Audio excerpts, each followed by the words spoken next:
ఇక తుంగభద్ర డ్యాం పైనే ఆధారపడిన ఆర్డీఎస్ ఆయకట్టు రైతులకు నిరాశ మిగిల్చింది. వర్షాలు కురిసి సమృద్ధిగా నీరు అందుబాటులో ఉన్నప్పటికీ ఈసారి యాసంగి సాగుకు వీలు లేకుండా పోయింది. తుంగభద్ర డ్యాం గేట్ మరమ్మత్తు పనులతో సాగునీరుకు బ్రేక్ పడనుంది. దీంతో యాసంగి సీజన్లో ఆర్డీఎస్ ఆయకట్టు వీలుగా మారనుంది. అయినా ఈ రేవంత్ సర్కార్లో మాత్రం చలనం లేదు. కాంగ్రెస్ ప్రభుత్వం ఇంకా మొద్దు నిద్రలోనే ఉండడంపై విమర్శలు వెల్లువెత్తుతున్నాయి. కర్ణాటక రాష్ట్రంలోని తుంగభద్ర డ్యాం గేట్ల మరమ్మత్తు పనులు ఆర్డీఎస్ ఆయకట్టు రైతుల పాలిట శాపంగా మారనున్నాయి. గేట్ కట్టుకుపోవడంతో దాని స్థానంలో స్టాఫ్ లాక్ గేట్ ఏర్పాటు చేశారు.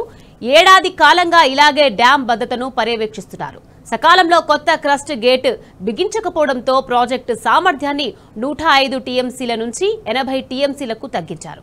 దీంతో గతేడాది యాసంగిలో సాగు తాగునీటి అవసరాలకు అతి కష్టం మీద విడుదల చేశారు. ఇక 19వ గేట్ కట్టుకుపోయిన తర్వాత ప్రాజెక్టు సేఫ్టీపై అనేక అనుమానాల నేపథ్యంలో కర్ణాటక సర్కార్ మొత్తం 33 గేట్లు అమర్చేందుకు నిర్ణయం తీసుకుంది. ఇక టెండర్లు పిలిచి పనులు అప్పగించింది. వచ్చే వానాకాలం సీజన్ కి కొత్త గేట్లు బిగించే ప్రక్రియ పూర్తి చేసే దిశగా ముందుకు సాగుతోంది. కలంపూర్ నియోజకవర్గంలో 87,500 ఎకరాలకు టీబీ డ్యాం ద్వారా యాసంగికి సాగునీరు అందించాల్సి ఉంది. ప్రస్తుతం వానాకాలం సీజన్ కోసం జనవరి 10 వరకే నీటిని విడుదల చేస్తారు. మిగిలిన నీటిని తాగునీటి అవసరాల కోసం మాత్రమే వినియోగించనున్నారు. దీంతో తుంగభద్ర నదీ జలాలపై ఆధారపడిన రాజోలిబండ డైవర్షన్ స్కీమ్ రైతుల యాసంగి ఆశలపై నీళ్లు చల్లినట్లయింది. తుంగభద్ర డ్యాం గేట్ల రిపేర్తో ఆర్డీఎస్ ఆయకట్టు వీలుగా మారనుంది.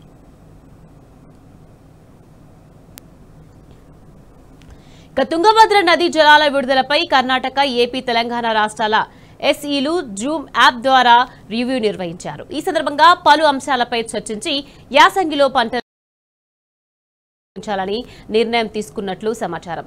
దీంతో ఆర్డీఎస్ రైతులకు నిరాశ మిగిలనుంది. తుంగభద్ర నది నుంచి ఆర్డీఎస్ ద్వారా మా యొక్క పంటలకు నీళ్ళు అనేది రావడం జరుగుతుంది. అయితే పోయినసారి వాటర్ లేనందువల్ల పంటలు కూడా సరిగా దిగుబడి రాలేదు. ఈసారి వర్షాలు పుష్కలంగా ఉండి కూడా మేము రెండో పంటకి నీళ్ళు లేదని గవర్నమెంట్ వాళ్ళు చేతులు ఎత్తేయడం జరుగుతుంది. మాకు ఆర్డీఎస్ ద్వారా మా యొక్క పంటలకు నీళ్ళు అనేది రావడం జరుగుతుంది. ఆ గేట్లు రిపేర్ ఉన్నందువల్ల మా యొక్క ఆర్డీఎస్కు ఇక్కడ తుంగభద్ర నదికి ఆ నీళ్లు అన్నీ కూడా వృధాగానే నదిలో వదిలేయడం జరుగుతుందని చెప్పడం జరిగింది. వాళ్ళు మాకు రెండో పంటకి నీళ్ళు ఇవ్వకుండా మా యొక్క రైతులకు చాలా ఇబ్బందిగా పెట్టడం జరిగింది ఈ సంవత్సరం గవర్నమెంట్ అనేది. మేము ఆర్డీఎస్ ఆయకట్టు కింద ఉన్నాము. వర్షాలు ఎక్కువ పడడం వల్ల ఈసారి పంట దెబ్బతిని దిగుబడి కూడా తక్కువగా వచ్చింది. అందువల్ల అధికారులు జనవరి 10 వరకే అని అంటున్నారు. రబీ సీజన్ మొత్తం పారింటే రైతులు కొంచెం బాగుపడే ఆలోచన బాగుండే. ఇది అధికారులు శ్రద్ధ తీసుకొని కలెక్టర్ కానీ అంత అధికారులు శ్రద్ధ తీసుకొని రబీ పంట తీసే విధంగా ఏర్పాటు చేసిస్తే కొంచెం రైతులకి అనుకూలంగా చేసిన వాళ్ళుగా అవుతుంది.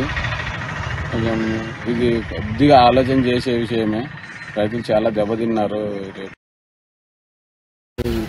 వర్షాలు దిగుబడి ఎక్కువ పంటలు ఆర్డీఎస్ కాలం వల్ల మాకు రెండో పంటకి నీళ్ళు వదలాలని గవర్నమెంట్ని కోరుకుంటున్నాం. అదేవిధంగా వర్షాలు పడి కూడా మనకి పంట దిగుబడి రాలేదు. ఈ రెండో పంట కన్నా నీళ్ళు వస్తే మనం ఎలాగో రైతుల కష్టాల వల్ల నీళ్ళు వదిలితే రెండో పంట దిగుబడి ఎక్కితే చూసుకోవాలని కోరుకుంటున్నాం. అయ్య మండలం జోగులమ్మ గద్వాల జిల్లా. మాకు ఆర్డీఎస్ నీళ్లు రాక వలన రెండో పంటకు నీళ్లు లేక మేము ఇబ్బంది ఉన్నాము. మాకు నీళ్లు కావాలా, ఏదో గవర్నమెంట్ కల్పిస్తే మాకు నీళ్లు వసతులు చేయాలని మేము కోరుకుంటున్నాం. వర్షాలు ఎక్కువ అయ్యి పంటలు దిగుబడి రాలేదు. ఇప్పుడు ఆశతో మరి ఇప్పుడు పంటలు వేసుకోవడానికి నీళ్లు వస్తే పంటలను పండించుకోవాలని అనుకుంటున్నాం.